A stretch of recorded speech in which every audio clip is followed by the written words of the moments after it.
अध्यादेश कब जारी किया जाता है? कानून कैसे बनता है पता है? संसद के दोनों सदनों यानी कि लोकसभा और राज्यसभा या फिर किसी भी एक सदन, चाहे वो लोकसभा हो या राज्यसभा हो, का सत्र या अधिवेशन हम कहें नहीं चल रहा हो। कहने का मतलब ये है कि कानून कैसे बनता है जब दोनों सदन पास करे, है ना?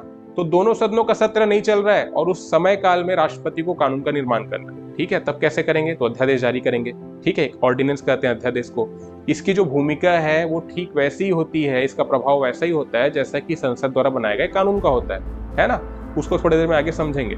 तो अभी के लिए इतना समझ लो, दोनों सदन, क्योंकि लोकसभा और राज्यसभा से कोई विधेयक पास होगा तभी कानून बनेगा, मतलब राष्ट्रपति साइन करेंगे तो दोनों सदन तो ठीक है, या फिर किसी एक सदन। ये भी इसलिए याद रखना है कि मान लो लोकसभा का सत्र चल रहा है और राज्यसभा का नहीं चल रहा है और कोई विधेयक आया कानून बनाने के लिए। अब लोकसभा का सत्र चल रहा है तो लोकसभा ने तो पास कर दिया, लेकिन जब तक राज्यसभा पास नहीं करेगी तो राष्ट्रपति के पास तो भेज नहीं सकते, ठीक है? तो दोनों सदन तो समझ आई गया है, लेकिन कोई एक सदन का सत्र भी अगर नहीं चल रहा है, एक सदन का चल रहा है और एक का नहीं चल रहा है, तब भी कानून नहीं बन पाएगा, क्योंकि विधेयक तो एक ही सदन में पास हो पाएगा, है ना? अगले सदन का तो सत्र ही नहीं चल रहा है, फिर कैसे करेंगे?